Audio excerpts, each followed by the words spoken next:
Good day, everyone. This is Miss Eileen May Oclarit, together with my co-reporter, and we will be talking about the Philippines in the context of the 19th century to our contemporary world. The Philippines in the context of the 19th century to our contemporary world.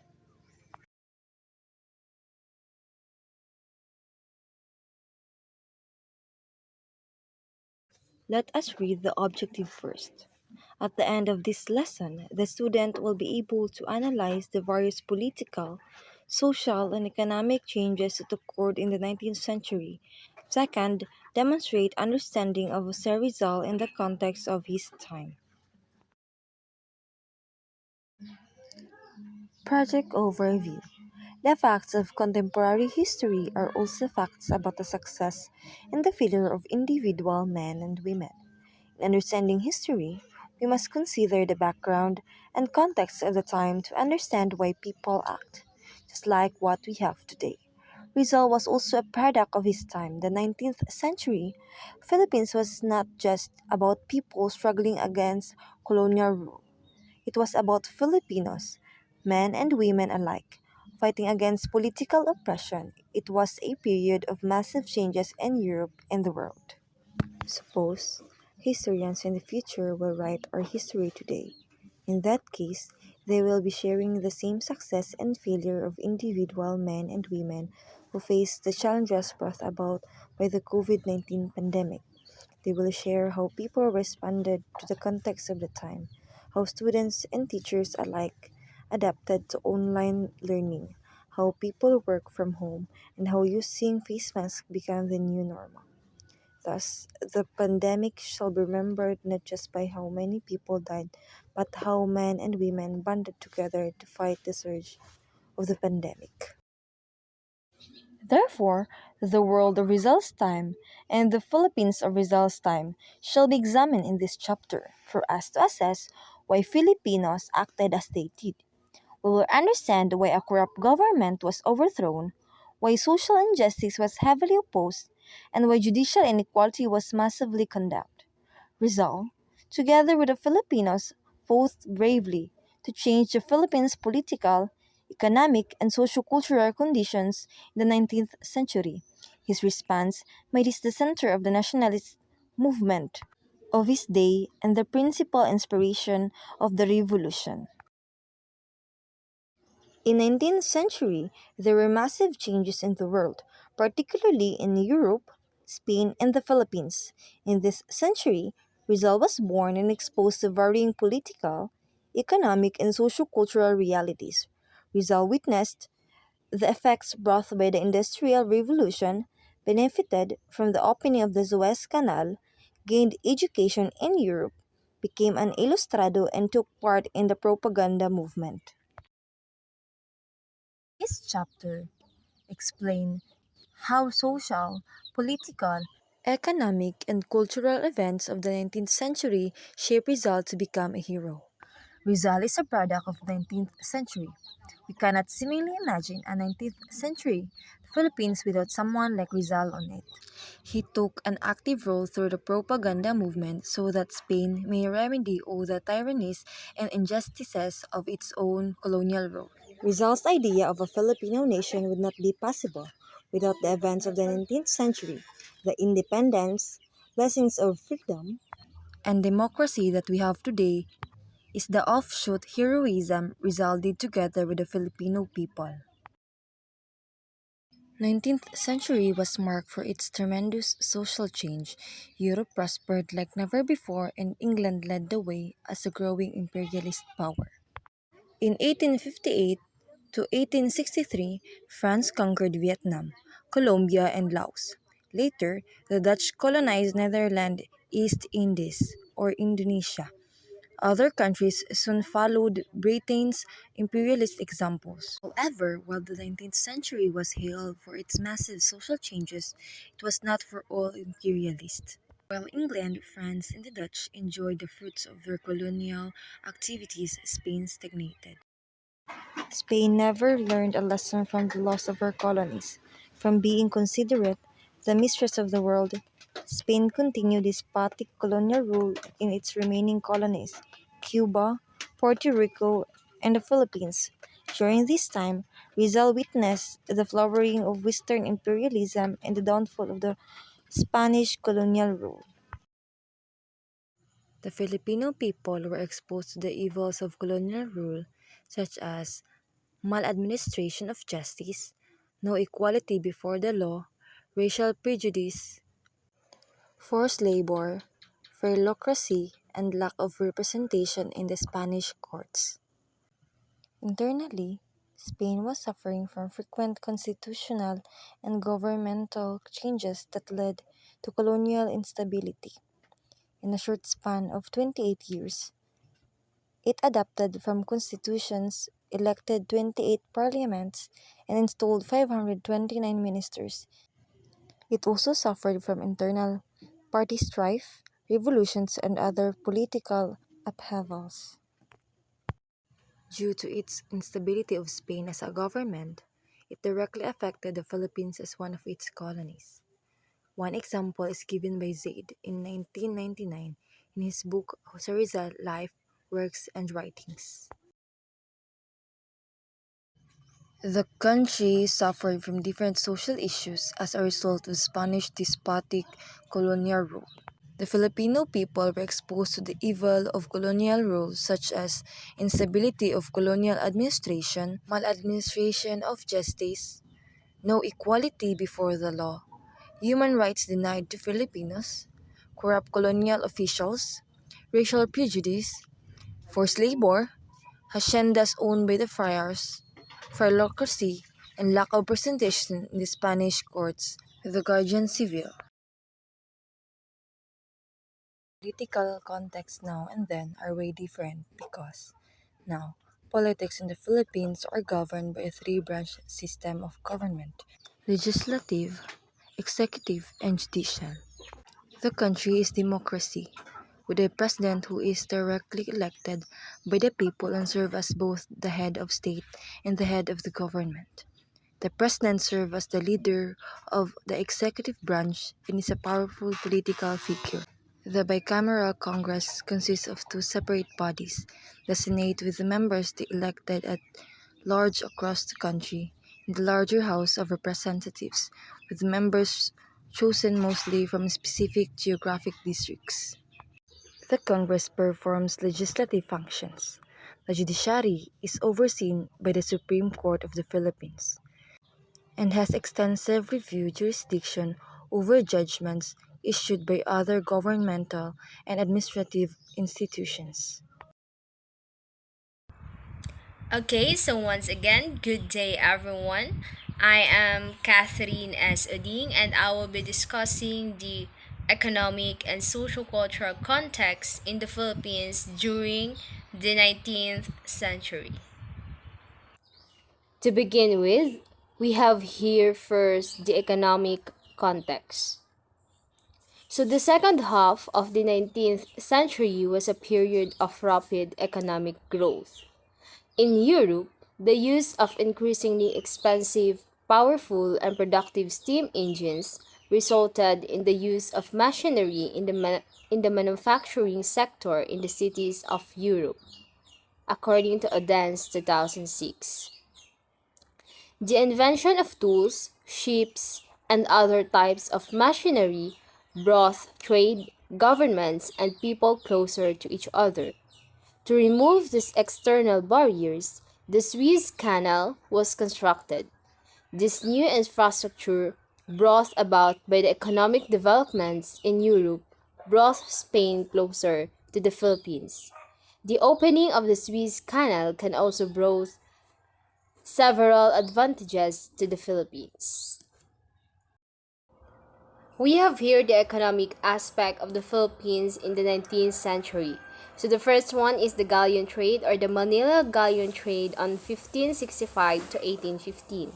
The Manila galleons were ships that had a long-standing impact on trade and cultural exchanges between Latin America and Asia during the 16th and 19th century. So when the Spaniards came to the Philippines in the 16th century, The ancestors of the Filipinos had long by then already established lucrative trading relationships with China, Japan, Thailand, India, Cambodia, Borneo, and the Moluccas. When the colonial government established itself in Manila, they continued trade relations with these countries. Manila became the center of commerce in the east when they established the Manila-Acapulco trade route called the Galleon Trade in 1565, which lasted through the 19th century, ceasing altogether in 1815. This trade brought silver from Mexico or the New Spain, which was used to purchase Asian goods such as silk from China, spices from the Moluccas, lacquer, lacquerware from the Japan, and Philippine cotton textiles. The goods were then exported to Mexico and ultimately Europe by way of Manila. Over time, however, the authorities of the colony diminished trading activities with others by eventually closing the ports Manila to all countries except Mexico. The reason for this was that the galleon trade was a government monopoly. So, the government monopoly is a situation in which the government owns and controls a particular industry and there is no competition. So the trade served as the fundamental source of income for Spanish colonists in the Philippine Islands. The second one is the opening of the Philippine ports to international trade. So Philippines were opened to world trade by a royal decree issued on September 6, 1834. So we have here the picture of the deed of the royal company and also Jose Basco y Vargas. King Charles III of Spain issued a royal decree on September 6, 1834, abolishing the Royal Company of the Philippines and opening Manila's port to international trade by 1835. So, on March 10, 1785, Real Compañía de Filipinas, or the Royal Company, was established through a royal decree.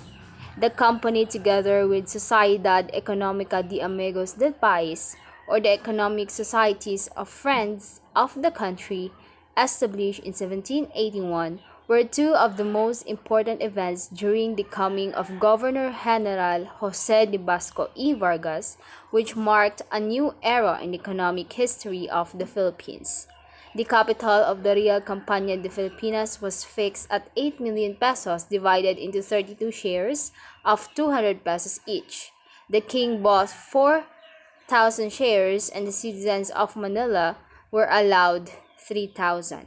The main goal of the company was to establish commercial relations among the different colonies and also between the colonies and Spain, to supply Manila with the products of Europe and in return to carry to Spain not only the products of the Philippines but also the merchandise coming from the Oriental countries.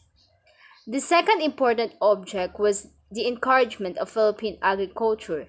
Its charter required the company to invest 4% of its net profits in some extractive industries, chiefly agriculture. Next, we have here the cash crop economy.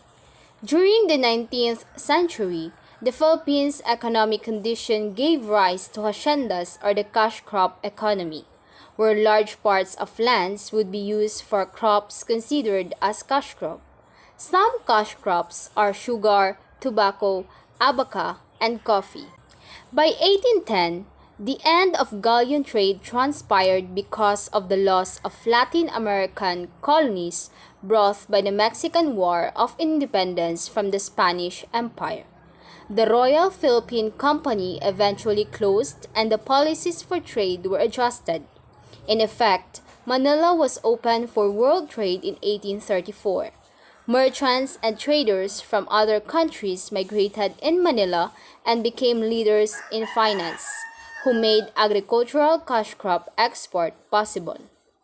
Through the cash crops, the Philippine economy began to flourish. Majority of the export income of the Philippines during the 19th century came from the cash crops from tobacco, sugar, cotton, indigo, abaca, and coffee, making it the major source of revenue in the country. This also concludes the importance of having land at that time. Consequently, more provinces shifted to growing cash crops. Ownership and management of lands became major concerns. Farmers were pressured to produce more harvest while the landowners or the hacienderos take advantage of their position, then they would engage in pacto de retroventa, or it is an agreement of sale guaranteeing that the landowner could buy the land back at the same price at which it was sold. Lastly, we have here the opening of the Suez Canal, or the waterway opened in 1869, connecting the Mediterranean Sea and the Red Sea. The opening on November 17, 1869 of the Suez Canal in Egypt is one of the most important artificial sea level waterways in the world, paved the way for the Philippines' direct commercial relations with Spain instead of via Mexico, as travel time from the Philippines to Spain and vice versa was shortened to 30 days from more than 2 months. This positively affected the development of agriculture exports, which brought economic prosperity to native Indios, or the so-called Ilustrado. They are the Filipinos with money and education. So this development also paved the way for Filipino Ilustrados to send their children to universities in Europe. The rise of the Ilustrados was inevitable, and they became the new patrons of the arts that led to the secularization of arts in the 19th century. The Suez Canal was often called the crossroads of Europe, Africa, and Asia because the road was used to transport goods to and from all three continents. The Suez Canal aided the Philippines' economic development by making it easier for traders and consumers to trade, resulting in a rapid increase in globalization. And now, we are in the social-cultural context. The 19th century brought social-cultural changes in Spain and the Philippines. It also marked the start of ideas of liberalism in the Philippines. Liberalism means a political and moral philosophy based on the rights of the individual, liberty, consent of the governed, political equality, right to private property, and equality before the law. The economy during Rizal was controlled by the Spanish government. Before the 19th century, Europeans practiced mercantilism, where the country's wealth and power can be measured in its stock of gold and silver. It also means that all trade must be conducted within a certain country and its colonies. By 18th and 19th century, there was a shift towards laissez-faire or free market trade where countries and their colonies began trading with one another. The benefit of this trading brought people wealth. This successful trade created a middle class in the colony. Middle class families were able to send their children to acquire higher education. Some of the Filipinos studied in Spain. The opening of the Suez Canal brought Europe closer to the Philippines, and the Enlightenment ideas became more prevalent among middle class and became known as Ilustrados, or the enlightened ones. With that, Spaniards imposed new social stratification which discriminate the natives of the land. Filipinos in this century had suffered from feudalistic and master-slave relationship by the Spaniards. So as you can see here, the given picture is all about the social stratification in the Philippines during the 19th century. So at the top were the Spanish officials, the Peninsulares, and the friars. The Insulares, Creoles, Mestizos, and the favorite natives were in the middle, and the Indios are at the bottom. So, the term peninsulares is defined as Spaniards living in the Spanish colonies who were born in Spain. Their status as born in Spain gave them the highest social status in the colonies, and they occupied the most important positions of power in the caste or casta system in the colonies. They held the most important government jobs and made up the smallest number of the population. So next, the friars are members of any of certain religious orders of men, especially the four mendicant orders, which are the Augustinians, Carmelites, Dominicans, and Franciscans. The second one is the middle class. The people that belongs into this class includes the insulares, favorite natives, mestizos, and the creoles. Insulares was the specific term given to creolos, or full-blooded Spaniards born in the colonies, born in the Philippines or the Marianas. Insulares were part of the second highest racial class in Spanish hierarchy. Creole and Mestizo are colonial racial categories referring to children to a Spanish parents and a Filipino or Chinese parent, usually a Spanish father and Filipino or Chinese mother. They were favored during the Spanish colonial period and often granted opportunities for higher education that afforded to two children of two Indios parents. Mestizo families tended to benefit economically and represented the bulk of land-holding elites by the end of the colonial period. Lastly, the lowest class. This class includes the Filipinos only. The Indios are the poor people having pure blood Filipino which ruled by the Spaniards. Also, friarlocracy was practiced all over the Philippine land.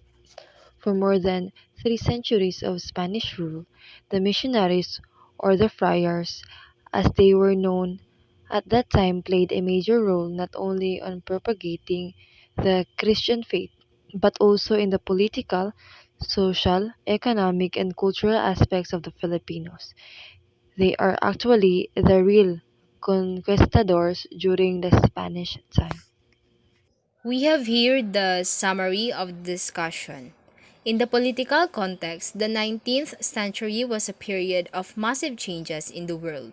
Spain was slowly losing most of its colonies that became a period of colonial instability.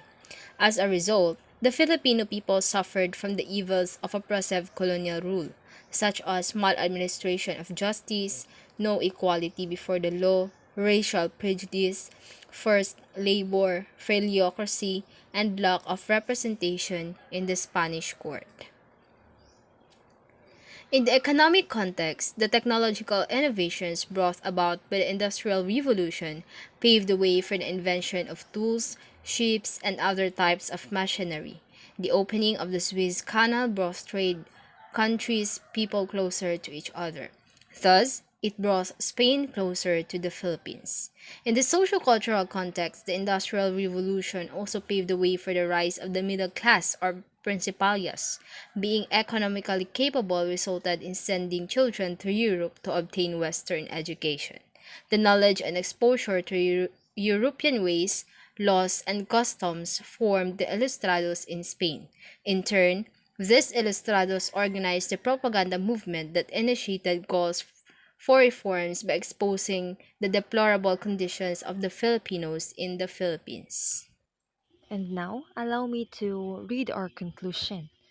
The 19th century is often referred to as the Age of Enlightenment, but it is one of the darkest periods in Filipino history. The Philippines were ruled by Spaniards who oppressed the Filipino people. The country faced a variety of social, political, and economic issues, including racial and social discrimination, slavery, inequality, injustice, and corruption. However, we cannot deny that the Spanish colonization brought about certain advancements for Filipinos.